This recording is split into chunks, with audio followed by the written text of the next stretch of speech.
ओम नमः शिवाय। मित्रों, भगवान शिव जगत पिता जो सभी की पुकार सुनते हैं, सभी पर दया करते हैं। एक कहानी भगवान शिव के भक्त की जो हम आपके साथ शेयर करना चाहते हैं और आशा करते हैं इस कहानी को सुनने के बाद भगवान शिव अवश्य आपकी मनोकामना पूरी करेंगे। बहुत समय पहले की बात है। एक गांव में एक सेठ रहा करते थे। वह भगवान शिव के बहुत बड़े भक्त थे। धन धान्य की उनके पास कोई कमी नहीं थी। अगर कोई कमी थी तो उनके पास एक संतान की, जो उनके पास नहीं थी। उनका विश्वास था भगवान शिव की भक्ति में और अपनी पूजा में, और वह जानते थे कि भगवान शिव अवश्य उनकी यह इच्छा पूरी करेंगे। एक शाम सेठ भगवान शिव मंदिर में पूजा कर रहे थे कि तभी आकाश मार्ग से भ्रमण करते हुए शिव पार्वती जी उधर से गुजर रहे थे कि माँ पार्वती की नज़र उस भगवान शिव के भक्त पर पड़ी, उस सेठ पर पड़ी जो भगवान शिव की आराधना कर रहा था। माँ पार्वती जी ने शिव जी से कहा, प्रभु, यह सेठ आपका बड़ा भक्त है, आप इसकी मनोकामना अवश्य पूरी करें। शिव जी बोले, पार्वती जी, जिस इच्छा को लेकर यह हमारी पूजा कर रहा है वह इच्छा मैं इसकी पूरी नहीं कर सकता। माँ पार्वती ने कारण पूछा तो शिव जी बोले, पार्वती, यह पुत्र कामना से मेरा व्रत, पूजा पाठ इत्यादि कर रहा है और पुत्र का योग इसके भाग्य में नहीं है।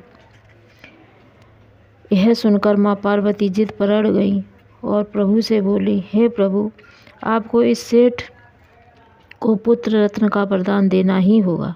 पार्वती जी की जिद के आगे शिव जी ना नहीं कर सके और बोले, हे पार्वती, तुम्हारे कहने पर मैं इसे पुत्र प्राप्ति का वरदान दे रहा हूँ, मगर वह पुत्र अल्पायु ही होगा, अर्थात वह 12 वर्ष तक ही जीवित रहेगा, इसके बाद वह मृत्यु को प्राप्त होगा। ऐसा वरदान देकर शिव पार्वती वहाँ से चले गए। शिव जी की बातें वह सेठ सुन रहा था। वह खुश भी था और निराश भी था। समय गुजरा, सेठानी ने एक सुंदर पुत्र को जन्म दिया। सेठ सेठानी पुत्र पाकर अत्यंत खुश थे। पुत्र बड़ा हुआ। अब सेठ विचार करने लगा कि बालक की शिक्षा आरंभ करा दी जाए। यह सोचकर सेठ ने अपने साले को बुलाया और उससे कहा कि वह उसके पुत्र को काशी ले जाए और उसे शिक्षा दिलाए। मामा राजी हो गए। सेठ ने अपने साले को बहुत सारा धन देकर अपने पुत्र के साथ काशी पढ़ने के लिए भेज दिया। मामा भांजे जहाँ भी रुकते वहाँ हवन इत्यादि दान करते हुए आगे बढ़ जाते। एक शाम उन्हें धर्मशाला में विश्राम करना पड़ा, जो वहाँ के नगर के राजा की थी। उस नगर में राजा की पुत्री राजकुमारी की बारात आई हुई थी। इत्तेफाक की बात है कि दूल्हा एक आंख से काना था, जिससे राजकुमारी का विवाह होना था। दूल्हे का पिता यह विचार कर रहा था कि अगर राजा को पता चलेगा कि दूल्हा एक आंख से काना है तो क्या होगा। यह सोच विचार कर ही रहा था कि दूल्हे के पिता की नज़र मामा भांजे पर पड़ी, जो उस धर्मशाला में रात्रि विश्राम के लिए ठहरे हुए थे। दूल्हे का पिता मामा भांजे के पास गया और हाथ जोड़कर बोला, ब्राह्मण देवता, आप मेरी मदद करें तो महान कृपा होगी। मामा ने पूछा, आपको मुझसे कैसी मदद चाहिए। दूल्हे का पिता बोला, आप अपने पुत्र की शादी राजकुमारी से करवा देंगे तो महान कृपा होगी। मामा ने बताया, यह मेरा भांजा है, मैं इसे लेकर काशी जा रहा हूँ शिक्षा दिलाने के लिए, सुबह चला जाऊँगा। दूल्हे के पिता ने काफ़ी आग्रह किया तो मामा मान गए और उन्होंने अपने भांजे की शादी उस राजकुमारी से करने की अनुमति दे दी। भांजा समझ गया कि मामा जिस राजकुमारी के साथ शादी करवा रहे हैं वो है तो इस काने लड़के के साथ विदा हो जाएगी। अतः फेरे के समय भांजे ने राजकुमारी के चुनरी के पल्ले पर लिख दिया कि आपका विवाह तो मेरे साथ हुआ है, परंतु जिस राजकुमार के साथ तुम्हें जाना है वह एक आँख से काना है।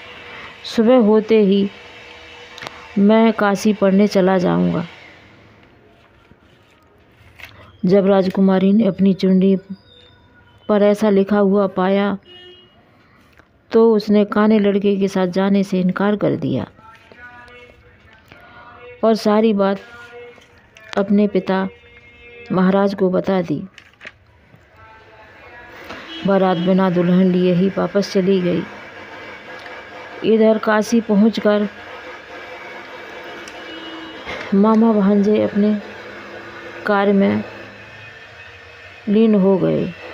भांजा अपनी शिक्षा लेने में लग गया और मामा शिव आराधना में।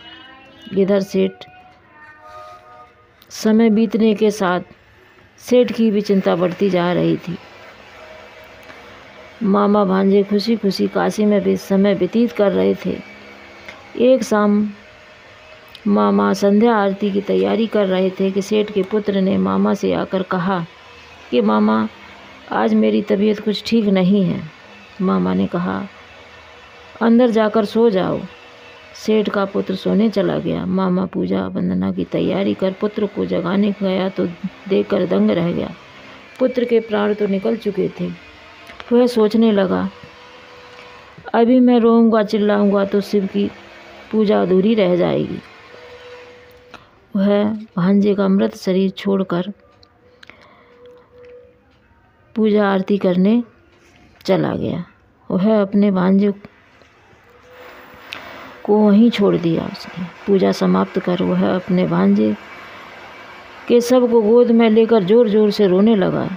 संयोग बस की बात उसी समय भगवान शिव पार्वती उधर से विचरण करते हुए जा रहे थे कि माता पार्वती ने जब रोने की आवाज़ सुनी तो बोली हे प्रभु चलकर देखते हैं कि यह कौन विलाप कर रहा है। शिवजी बोले यह मृत्यु लोक है पार्वती। पार्वती नहीं मानी तो शिवजी को आना ही पड़ा। मृत पुत्र को देखकर पार्वती जी समझ गईं कि यह तो वही सेठ का पुत्र है जो भगवान शिव के वरदान से पैदा हुआ था। पार्वती बोली प्रभु ये वही पुत्र है जो आपके वरदान से पैदा हुआ है। शिवजी बोले हाँ पार्वती इसकी उम्र इतनी ही थी सो वो पूरी कर चुका, अब यह मृत्यु को प्राप्त हो गया है। पार्वती बोली प्रभु कुछ भी करके आपको इस बालक को जीवन दान देना ही पड़ेगा, नहीं तो इस बालक के पिता इसके दुख में तड़प तड़प कर बिलख बिलख कर मर जाएंगे।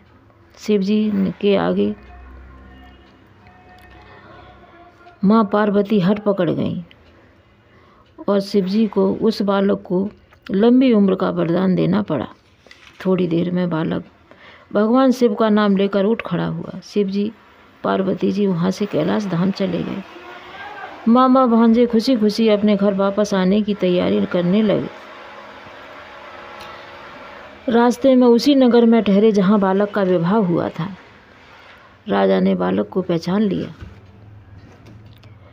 और उन्हें राजमहल में लाकर मामा भांजों को बहुत आदर सत्कार किया, भोजन खिलाया। सुबह राजा ने बहुत सारा धन देकर अपनी पुत्री राजकुमारी की विदा सेठ के पुत्र के साथ कर दी। इधर सेठ सेठानी अपने शिव मंदिर में यह प्रण करके बैठे हुए थे कि यदि उनका पुत्र सकुशल वापस घर आएगा तो वह शिव मंदिर से बाहर आएंगे, नहीं तो यहीं शिव जी के चरणों में अपने प्राण त्याग देंगे।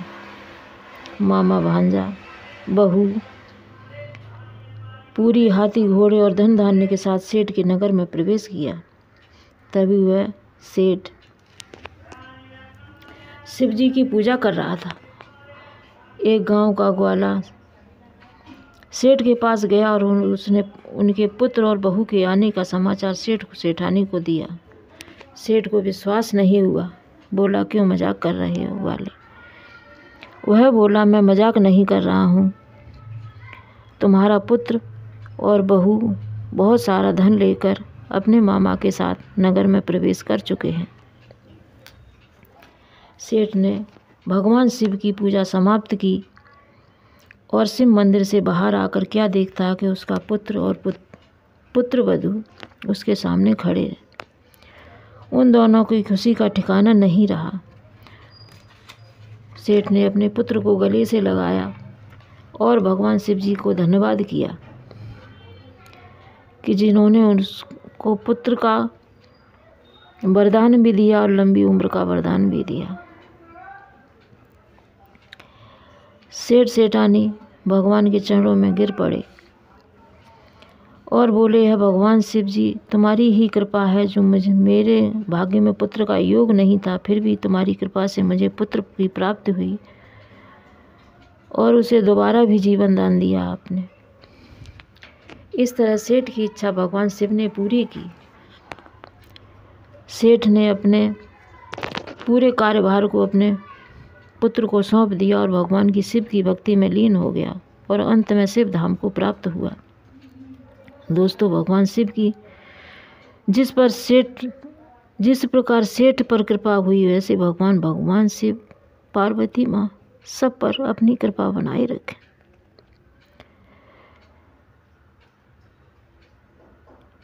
इस कथा को प्रत्येक सोमवार को कहने सुनने मात्र से ही भगवान शिव आपकी इच्छा पूरी करते हैं, यह मेरा विश्वास है। जो भी इस कथा को सुनेगा, भगवान शिव उसकी मनोकामना अवश्य पूरी करेंगे। ओम नमः शिवाय, ओम नमः शिवाय, ओम नमः शिवाय।